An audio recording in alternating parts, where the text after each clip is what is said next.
What's up, Denver? Chris Lopez here. And if you're a landlord, you've dealt with this issue. If you're not a landlord yet, you will deal with this issue. It's electrical work at your properties.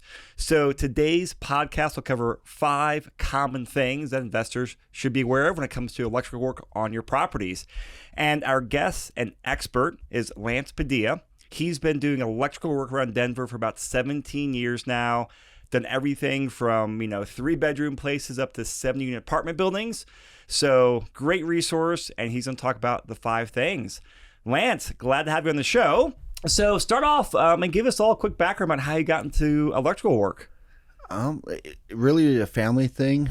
I started with a company here in Denver, did a 2-year apprenticeship, got licensed, moved on to another company, and eventually went on my own, partnered up with my brother, and here we are today. All right. And so just jumping into the 5 things, I know the first thing you put down was just GFI Outlets.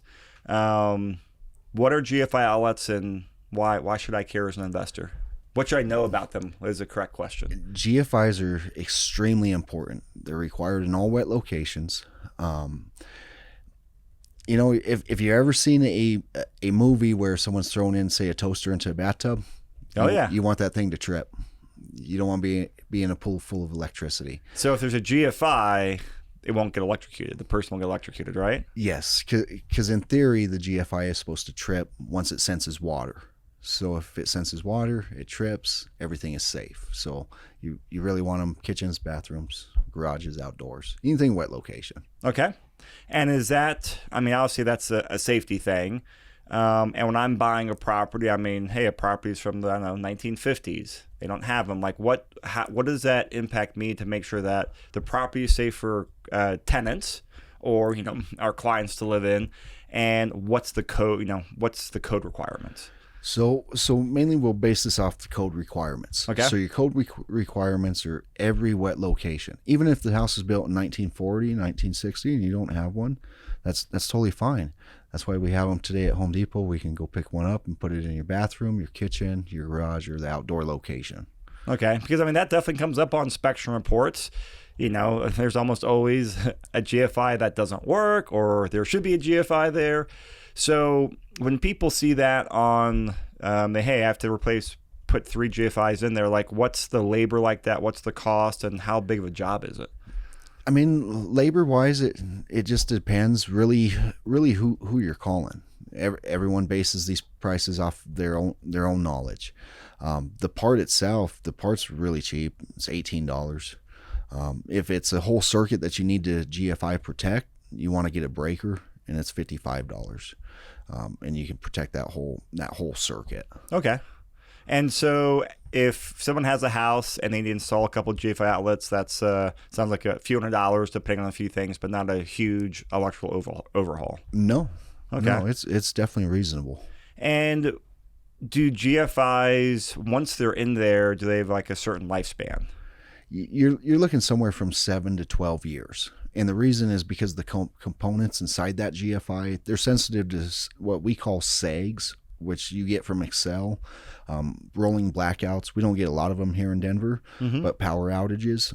And one thing that we do get here is we have severe weather, so lightning strikes, surges. Those will damage your GFIs just like they will a computer. So, okay, for example, so the house I live in was built 21 years ago. I bought it 4 or 5 years ago. There's GFIs around there, but they're 20 years old. So, how do you test them? Should I replace them? Because I've never heard of, that they have a 10-year lifespan. So there's a test button on the GFI, and you're required to test those monthly just to make sure that GFI is working. If you don't test it, how do you know if it's working properly? Do you test the ones monthly in your home every month? I do not. Okay. Okay. Anyway, okay, so if I test it and it works, does that mean I'm good to go? Yep. Okay. Yep. So great. As long as that works, we're good to go.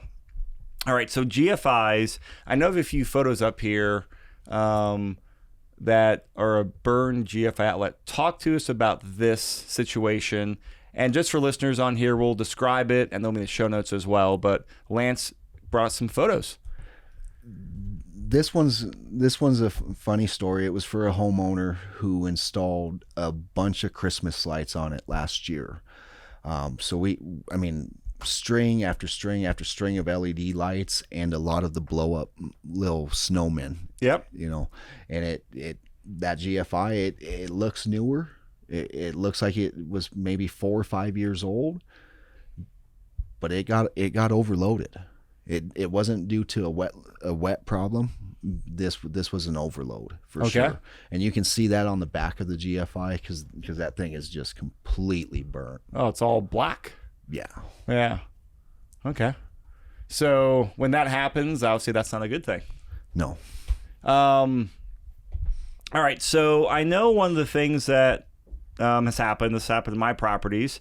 Tenants like to add AC units in the summer and space heaters in the winter, which are often electrical. They draw a huge amount of power and they trip breakers. So the second thing to keep in mind is we all have properties. How do you handle those situations and what do you do when that happens? One of the biggest things is you have to understand that the window AC units, or even the portable ones that roll around, those things are drawing about 1,800 watts. So in order to figure out just quick calculation, you take the wattage, you divide it by 120 volts. That'll give you your amperage. If you're at that high, you're not good on a 15 amp circuit, which is your standard living room, bedroom circuit is 15 amps. Okay, so tell me this math. So they draw 1,800 watts. Divided by what? 120 volts. 120 volts. So that gives 15. So that means the AC unit's drawing 15 amps. Yep. Which is the max load of the breaker. Yep. Okay. So if you have a dedicated 20 amp circuit for it, you're good to go. And that's not just for portable ACs or window units. It's also for space heaters. One of my biggest calls in the winter is office buildings or even homes because of space heaters. You have an extension cord that's coiled up underneath the desk chair or something like that. That wire's heating up. It's eventually going to melt. It's going to burn. Something's going to trip. You call me. And so, how can a landlord be proactive about this, or is there anything they can do? One thing is especially if you purchase the property and you want to install something like this yourself, definitely get an electrician out there to make sure that you have the correct wiring for it. If the building does not already have it, or the home doesn't already have it, you want to make sure that it's good to go so you can get one installed. Just you call any electrician, and just keep in mind most of this stuff is you want a 20 amp circuit for it, and everything in a house or apartment, if it isn't kitchen or bathroom, it's probably only a 15 amp circuit. Okay, so non-kitchens and bathrooms are 15 amps, kitchens and bathrooms are 20 amps then? Yep. Okay, and that's just all the extra load they take? Yep. All right, so that makes sense. So if a landlord comes in or an investor comes in, buys a property, wants to install a couple units, they can plan the panels accordingly. Now, what happens though, I guess it's hard for landlords to keep tenants from not doing that, but that's just something landlords be mindful of and talk to tenants or put it in the lease and understand, hey, if you put it in here, talk to me first. Or is that the best proactiveness a landlord can do?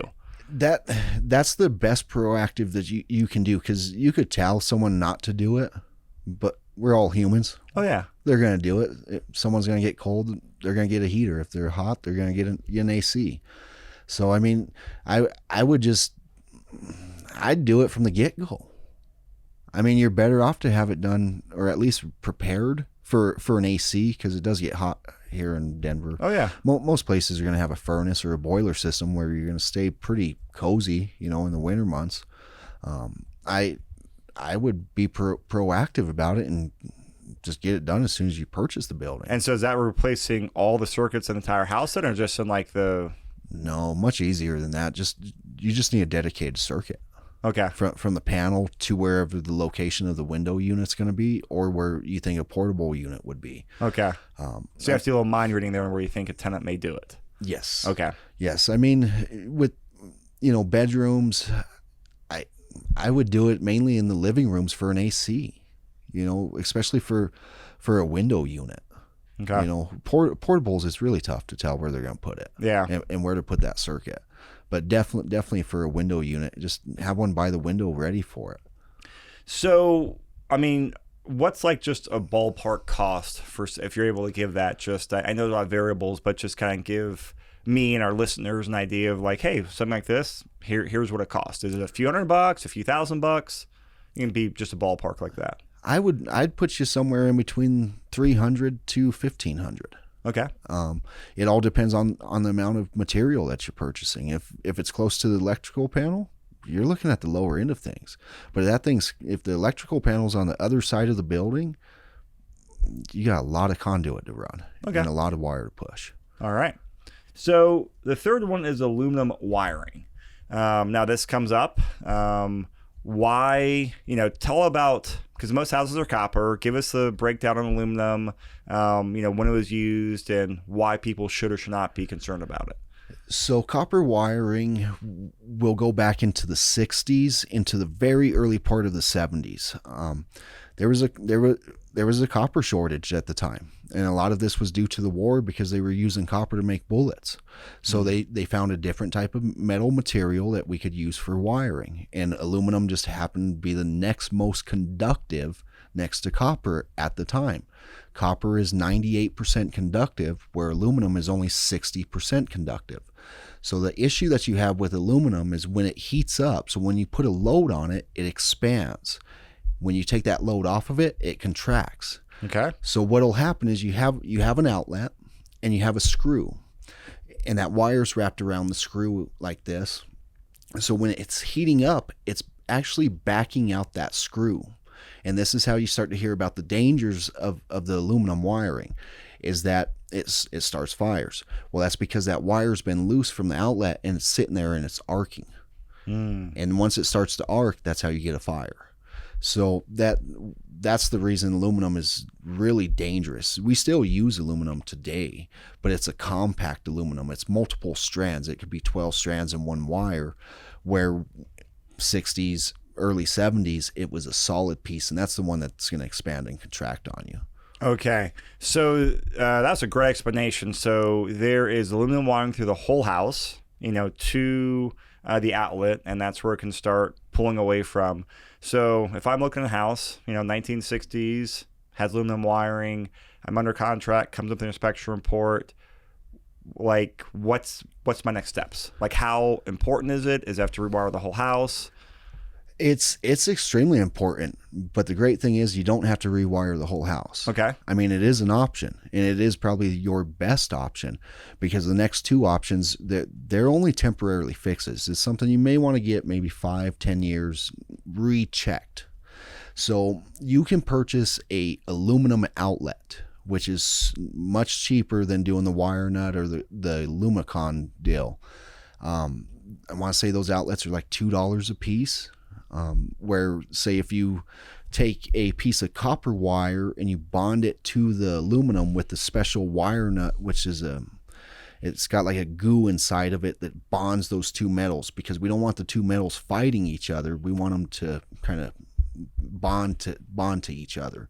So you want to use either an Lumicon or a purple wire nut that has the goo in there to bond those metals together. That would be your next option. There was some guys that would do, they could weld the two metals together, but I've never seen anything like it. Seems like that would take a long time too, from outlet to outlet to weld them together. Yeah. So I'm familiar with that second option. You call it the purple nut. I just know, that's common. Like, what, you said that lasts like 10 years or so? You can get anywhere from really 5 to 15 years on them. Okay. I know I've seen those purple wire nuts. They've burnt up. They can burn up just as well as any other wire nut. It just depends on how you install them. Keep in mind that the wire nut is going to twist those two wires together. You're dealing with a very fragile wire in aluminum, where copper is not so fragile. You can beat on it. If you twist that wire too much, you will crack it and potentially create a heat pocket that'll cause that wire nut to burn up on you. Okay, so there's some skill to twisting them on there. Yes, you don't just want to crank on them. So let's just, I mean, I'm just thinking like a typical house, 1,500, 2,000 square feet, 3-4 bedrooms, 1960s build. Rough cost difference of rewiring the entire house versus going through and putting the purple wing nuts on all the outlets in there. I would say cost to rewire the house, you're looking somewhere from $35,000 to $55,000. Okay. That's all going to depend on your lighting. There's so much more into it than just replacing that wiring. So with arc faults and GFI breakers. So that's a big chunk of money. Big chunk. Where if you did a pigtail, it's not the square footage, it's the devices, because each one of those purple wire nuts, basically about $3 a wire nut. Okay. And then you have your device as well. So I would say on average, I do them for around $4,500. Okay. For a whole house. Typically speaking, of like general, just general house size, typical kind of outlets, for $4,500, $5,000 price range. Yeah. Okay. I mean, so that is a significant lower cost than rewiring the entire house. I mean, like, I'm imagining most people go with the less expensive option. Yeah. I mean, and to go back to even to the aluminum devices, you could get that down to maybe $1,500 if you did just the aluminum devices. Oh, okay. And do most people do aluminum devices, or do they do the purple wing nuts? Not too many do the devices because they're nervous about them. Okay. And I totally get it. I have a couple investors I've worked with in the past that they've seen them in action, so they're not concerned with them. Okay. With the device itself. Okay. Awesome. So moving on to number 4, talking about electrical panels. And I know this is always an interesting topic because some panels are, horrible. You want to get rid of them because they went out of business in the 1980s. I am not an expert about them, but I would love to kind of have you walk us through, everything from what a panel does and to like the ones that, this is when you see it, just replace it. Yep. Let's do it. So I'm gonna go down my list here for you. We have a few that are really bad. You have the Federal Pacific, which is FPE. You also have what is called Zinsco. There is the Pushmatic, and then there is the old fuse ones, like the original electrical panels, almost like Wild West days. They have the little glass windows and you screw a fuse into the panel. Maybe you might have heard the story from your grandfather or your grandmother, how they used to put a penny back behind it. Those panels are no good. And there's a few reasons why. The wiring that's in that house is rated for a certain amount of amperage. Okay. A lot of people just go over to Ace Hardware, Lowe's, Home Depot, and they just buy a fuse and they just screw it in and it's great. A lot of times it's 30 amp fuse, 25 amp fuse. It's only good for 15 amps. There is no main disconnect where this becomes crucial. And you're talking about the old panels, like on the old fuse style. Okay. Do you see many of those around Denver? I do. Okay. Now we got to get into old Denver, the Victorian homes, Capitol Hill area. Okay. I mean, some of those like shops still have them. Okay. It's pretty cool to see. So obviously those want to replace those. What about the other ones? I know like the Federal Pacific, the Zinscos. I know those are a lot more commonly the properties that we're buying and looking at. Yeah. So Federal Pacific, there's a couple things that we need to know is they've lost their UL listing back in 1983, and the reason for that was due to the breakers not tripping. And if a breaker doesn't trip, we're basically, it's working off of heat. So if the breaker is not tripping when it's supposed to, heat, it equals fire. With Zinsco, one of the problems with Zinsco was the design of the breaker itself. The breaker has a horseshoe that kind of clips into the bussing. So what that creates is if that breaker's loose, you're getting another arc. Okay. And what it does is it welds itself to that bus bar. And then when you go to try to replace that breaker and you pull on that breaker, you're pulling out the entire bus of the panel.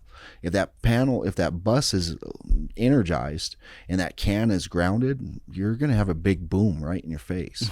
Oh, okay. So it's super dangerous on that end.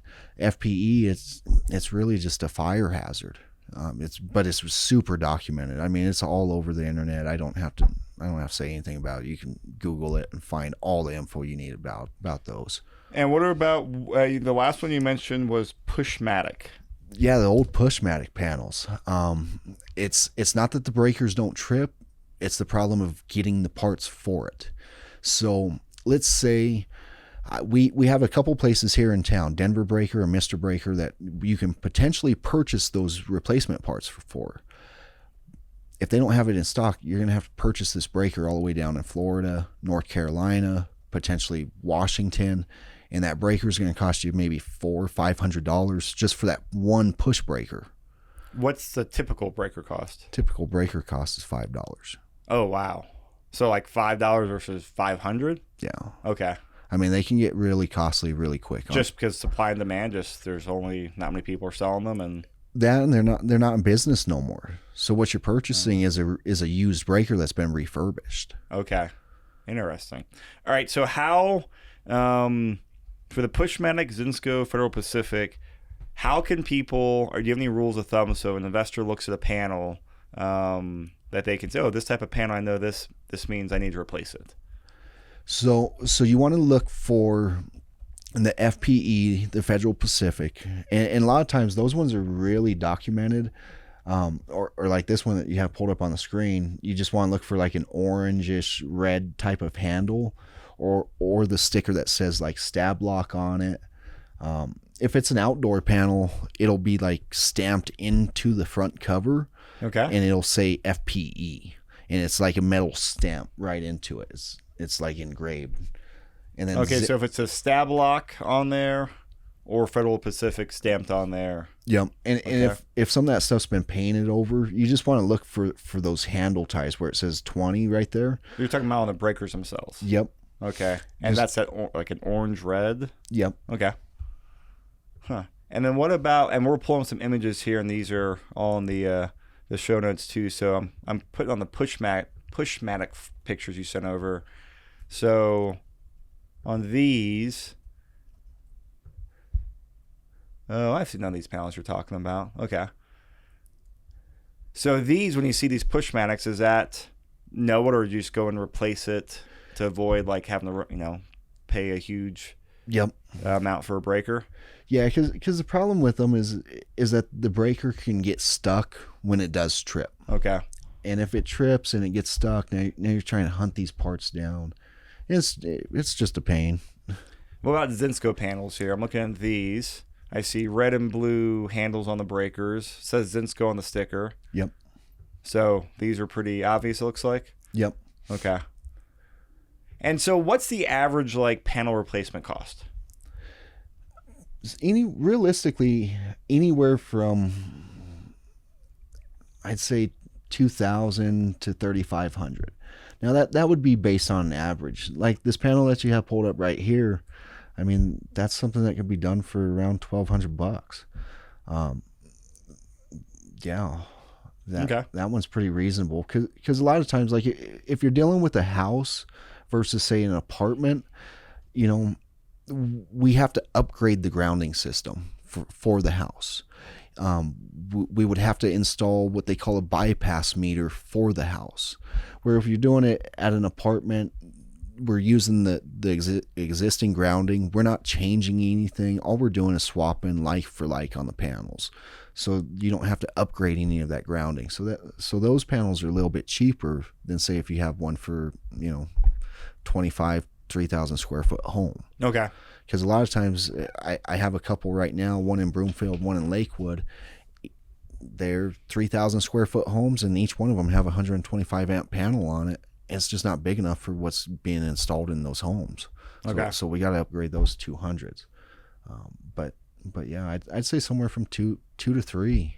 And then sometimes obviously just you do that, other things have to take care of as well, and you Yep. go up from there. Yep. Yeah, that gives us a ballpark on there. All right, so if these panels, they come up on a property someone's buying, just replace them. Yep. Be safe and save yourself from part headaches down the road as well. Yes. Okay, and then number 5 on here, the tip number 5 is lighting. And you said in your notes this is your personal favorite, so I'm very eager to hear about this, because if this is your favorite, I want to know why. So there's a few reasons, Chris. So I'm kind of a tall guy, 6'2" without my boots. I put my boots on, I'm 6'3".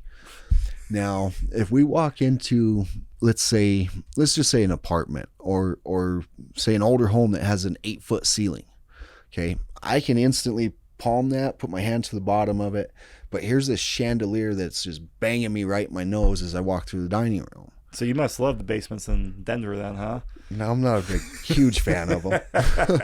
But one of the things I like is I personally like to feel small. I want to feel like I'm short just one day. Just one day I'd love to feel short. So if we get rid of those old globe fixtures that are just hanging from the ceiling, that hang, 6 inches off the ceiling, if you have can lights right there, or what I like to call little flippies, and they're a flat panel type of light, that instantly raises your ceiling. And you don't even know it. Is that like an LED square? I don't know what a flippy is. So the little flip piece on them, they attach to the drywall. So it's not a traditional can. Yeah, because the can lights, you have to cut a hole in there, put it up in there. So put that old coffee can up inside there and wire into it. You don't have to do that today. I mean, they make a panel that's about a little less than half an inch. Okay. And it has a little box that's about 3 inches by 3 inches. And you just wire right into that box and connect the wire to your, I call it flippy, but that's because those little drywall pieces that it clips onto. And it's just a panel light. But it looks like it looks like a traditional can light, but it instantly raises your ceiling. I was going to say, plus with those, I'm intrigued by this. It sounds like it's a easier installation, less drywall damage than doing a can light. I mean, you still have to cut the hole. Yeah. But labor, material-wise, those things, drastically cheaper. Drastically. Huh. I mean, you used to purchase a remodel can for $18. Okay. The bulbs, the LED bulbs now at Home Depot or even Lowe's are $35 for a 4-pack. Okay. I can get you those same lights, 4 of them, for $28. Oh, wow. Less than the cost of the bulbs at Home Depot. And you don't have to purchase 4 $18 cans plus that 4-pack of lights. Drastically cheaper. Okay. And I mean, again, to me, it raises the ceiling. Yeah. We're not bumping into it. So if you have a smaller person walk in, you got 8-foot ceilings, your ceilings now feel like 9 foot. If you have 9-foot ceilings, they now feel like 10-foot ceilings. Yeah. And for me, lighting jobs they're fun, man. It's like my Picasso, it's a free canvas. It's blank. I can paint anything up there I want. I like how passionate you get about it. This is fun. So, all right. So, I mean, we all know there's a ton of rooms and houses, shorter ceilings around town, whether it's a Denver basement or just, an 8-foot ceiling with a, 1-foot chandelier or big globe lights on there. Sometimes rooms with no lights in the ceiling up there. A lot of condos and houses have that as well. So when someone says, hey, I need help on here, what's your general recommendations? And I mean, what are some ballpark costs again for just like rental property? We're not talking, we're not talking high-end luxury stuff, but good property, put out a nice product, update it, make it modern, get the lighting in there because it does have a big impact. Like, how do you go about designing that and while also balancing out that, hey, we gotta, we're balancing out for rental property? So with I'm just going to use these flippies as an idea, and that's the newer can light. Depending on the size of the room, the way we used to measure lighting was from an old can in the baffle to the floor. If you had an 8-foot ceiling, by the time that light hit the floor, you were going to have somewhere from 6 to 8 8 feet of light on the floor. Okay. Okay. With these panel lights now, that's not the case. They spread that light out almost as like an old fluorescent shop light would. So you don't have to install 6 in a living room. You could potentially get away with just 4. So for an investment point, you're not looking at that much time or material for labor or parts if you just do the 4. Bedrooms, depending on the size of the bedroom, you may only need 2. You don't have to do the 4, 1 in each corner. Okay. Depending on where your closet is and everything, if you got a bigger closet, maybe put 1 in the closet or, something like that. But you don't have to put in as many as you used to think you would have to. Okay. Like need to get optimal lighting. And so just general ballpark costs for just, installed like, for a flippy or for a can light. Because, a lot of times, they put 4 to 6 in there. What's the general like cost if you break it down on that? So anywhere from $159 to $189 for 1 can light. Okay. That's parts, labor, material, and wire. If you do a flippy, you're looking somewhere around $85. Oh wow, so significantly less then. Okay. Now with the flippy, because I know like I've had can lights installed and when I remodeled the house, and that required some texturing and painting afterwards on the drywall, because those are pretty big holes to cut out there. These flippies, it sounds like it's less damage. Or do I still have to paint afterwards? No. So because that's the other side of the cost for the can lights, is it's your job, and then either me or I got to hire someone else to come and do some painting. As an electrician, I'm only as good as my tools are. Yeah. So I have all the special tools. I have the drywall catcher where we put, I like to use a certain type of hole saw. It's a solid metal hole saw that's going to go right through your drywall. It's not going to skip. It's not going to bounce. It's going to make a nice clean hole. And I have that drywall catcher to catch everything. Now, as a professional and going into someone's house, I need to clean up my mess. So I'm going to wipe down your ceiling, and it doesn't matter what I land on.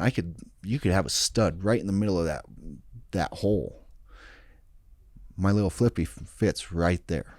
Really? I don't need we're not cutting those studs. We're not getting nothing patched. Wherever I land, I can put that light. Okay. Which is awesome. Yeah. I'm gonna have to talk to you after this about getting some at my house potentially, because there's some rooms that drive us nuts. Right. All right. So what else about lighting? Like I know I kind of got very intrigued with the flippy lights there. What are other recommendations for just having lighting in there to make the room feel bigger and just add that better ambience to make the property feel more modern? Anything else besides do it in the canned or flippy lights? You could go with modern lights. You can find some pretty inexpensive ways on Amazon to find those lights. You get what you pay for, really. If you want a quality fixture, you want to go to a quality store. Some of the stuff on Amazon, some of it's great and some of it's not. Okay. One of the things that I do look for the most is if you have a multifamily property, say with a parking lot, there's some safety concerns here. You want to make sure that place is well lit. My fiance, she's a property manager for apartment complex here in town, and she has a lot of break-ins. People stealing catalytic converters.